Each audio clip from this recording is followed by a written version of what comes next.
जय श्री कृष्णा सा। आप सभी का मेरे चैनल पर स्वागत है। सभी को षटतिला एकादशी की हार्दिक शुभकामनाएं।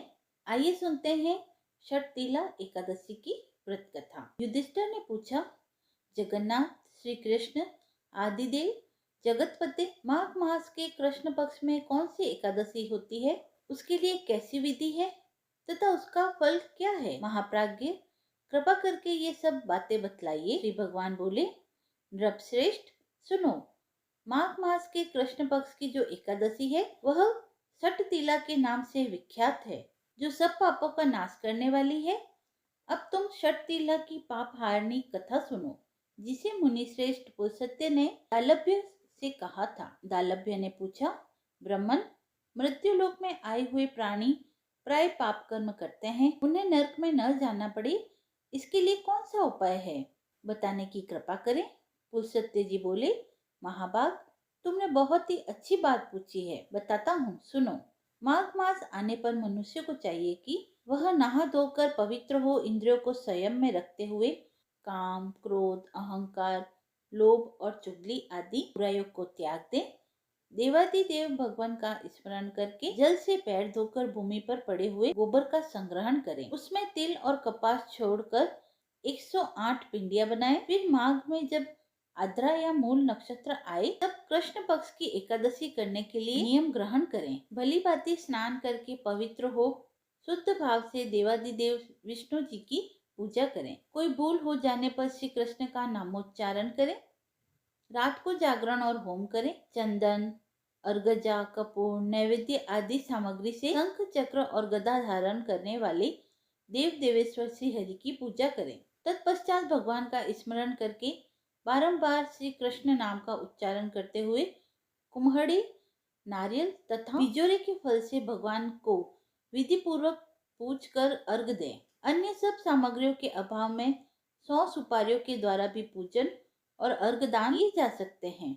अर्घ का मंत्र इस प्रकार है, कृष्ण कृष्ण कृपालुस्त्वं गतिनां गतिर्भव, संसाराणां मग्नानां प्रसीद पुरुषोत्तम, नमस्ते पुंडरीकाक्ष, नमस्ते विश्वभावन, सुब्रह्मण्यम नमस्तस्यो महापुरुष पूर्वज, ग्रहणा अर्घ्य मया दंतम लक्ष्मया स जगतपते। सच्चिदानंद स्वरूप श्री कृष्ण, आप बड़े दयालु हैं।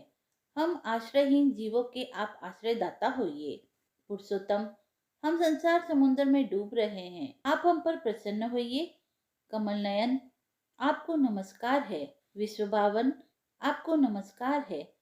सुब्रमण्यम महापुरुष, सबके पूर्वज, आपको नमस्कार है। जगतपते, आप लक्ष्मी जी के साथ मेरा दिया हुआ अर्घ स्वीकार करें। तत्पश्चात ब्राह्मण की पूजा करें, उसे जल का घड़ा दान करें, साथ ही छाता, जूता और वस्त्र भी दें। दान करते समय ऐसा कहें, इस दान के द्वारा भगवान श्री कृष्ण मुझ पर प्रसन्न हो। अपनी शक्ति के अनुसार श्रेष्ठ ब्राह्मण को काली गौ का भी दान करें। द्विश्रेष्ठ विद्वान पुरुष को चाहिए कि वह तिल से भरा हुआ पात्र भी दान करें। उन तिलों के बोने पर उनसे जितनी शाखाएं पैदा हो सकती हैं, उतने 1000 वर्षों तक वह स्वर्ग लोक में प्रतिष्ठित होता है। तिल से स्नान करें, तिल का उपटन लगाएं, तिल से होम करें, तिल मिलाया हुआ जल पिए, तिल का दान करें और तिल को भोजन में काम में लें।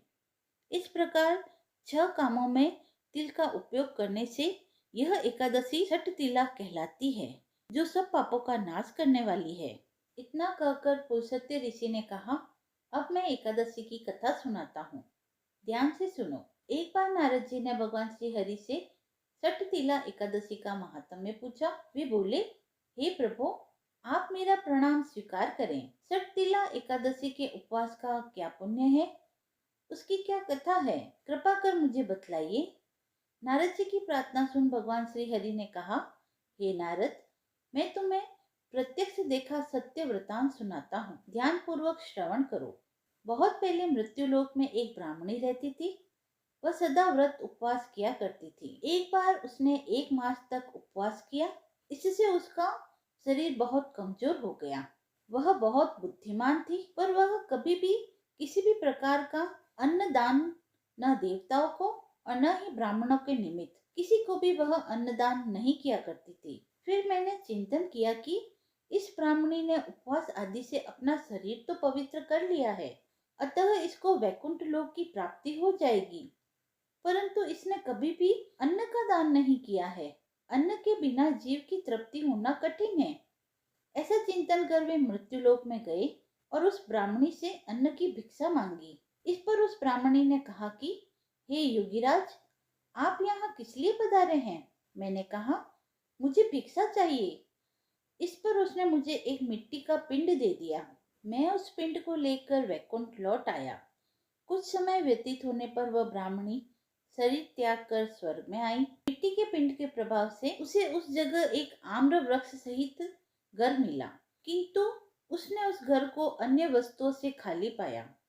वह घबराई हुई मेरे पास आई और बोली, हे प्रभु, मैंने अनेक व्रत आदि से आपका पूजन किया है, किंतु फिर भी मेरा घर वस्तुओं से रिक्त है।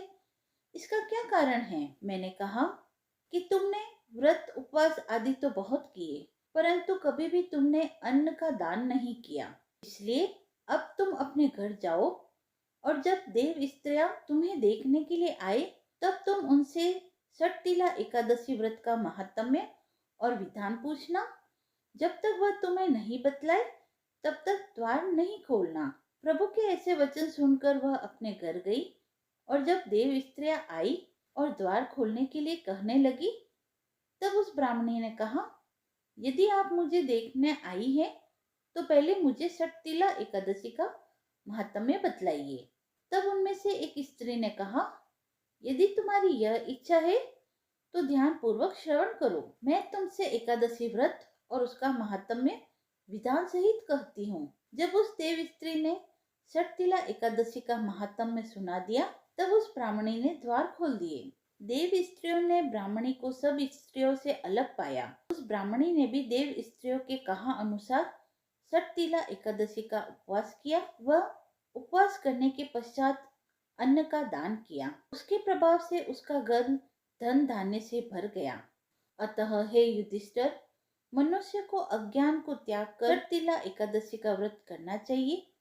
इस एकादशी के व्रत के प्रभाव से मनुष्य को जन्म जन्म की निरोगता प्राप्त होती है।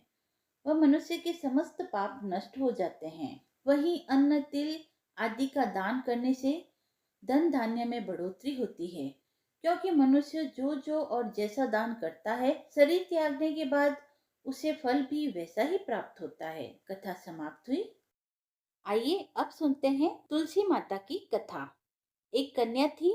जब वह थोड़ी बड़ी हुई और उसको समझ में आने लगा, तब से ही वह तुलसी माता जी की पूजन करती थी।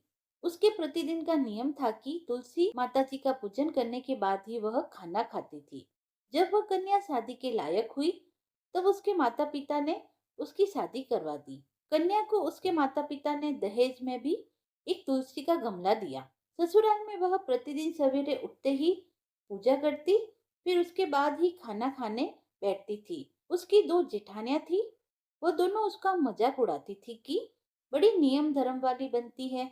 उन दोनों को उससे बहुत ईर्ष्या होती थी, इसीलिए वो दोनों तुलसा जी का गमला एक दिन छुपा देती है।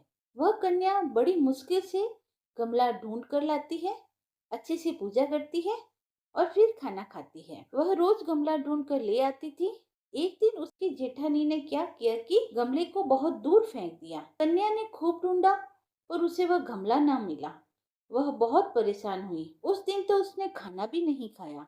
उसका नियम जो था कि वह तुलसा जी की पूजा करने के बाद ही खाना खाती थी। उस कन्या की सच्ची भक्ति को देखकर तुलसी माता उससे बहुत प्रसन्न हुई और उसके कमरे में तुलसी माता का गमला प्रकट हो गया। अगले दिन सुबह जब वह उठी तो क्या देखती है कि उसके खाट के चारों कोनों पर तुलसी माता का गमला आ गया है। यह देखकर वह बहुत प्रसन्न होती है कि अब मेरी तुलसी माता को कोई चुरा नहीं सकेगा। पूजन करने के लिए भी कहीं और जाना नहीं पड़ेगा और कोई भी तुलसी माता को फेंक भी नहीं सकेगा। वह तो जल्दी से उठकर स्नान करती है और तुलसी माता की पूजन कर लेती है। जब वह खाना खाने बैठती है तो उसकी जेठानियां मजाक करने लगती है कि लो, देवरानी का नियम धर्म पूरा हो गया है। उसी से पूछती है कि तुलसी जी की पूजा कर ली? देवरानी धीरे से बोलती है, हाँ कर ली। जेठानी बोलती है, कहाँ से कर ली पूजा, गमला तो फेंक दिया था।